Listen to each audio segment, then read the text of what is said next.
সুখ দুঃখ, আনন্দ কষ্ট, সমস্যা এগুলো নিয়েই আমাদের জীবন। কিন্তু কেউ যদি মনে করেন যে আমার জীবনে সবচেয়ে বেশি কষ্ট দুঃখ, তাহলে ভুল। প্রতিটা মানুষের জীবনেই দেখবেন সুখ দুঃখ আনন্দ কষ্ট সমস্যা থাকে, কম আর বেশি।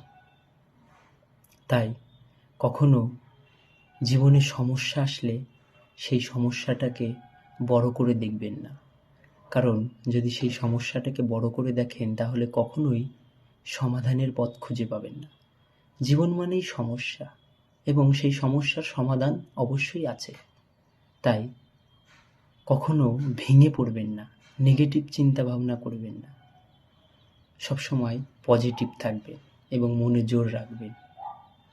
দেখবেন সেই সমস্যা থেকে আপনি মুক্তি পেয়ে যাবেন। তাই কখনোই সেই সমস্যাটাকে বড় করে দেখবেন না, কারণ বড় করে যদি আপনি সমস্যাটাকে দেখেন তাহলে কখনোই সেই সমস্যা থেকে মুক্তি হতে পারবেন না, সেই সমস্যাটা আপনার জীবনে থেকে যাবে।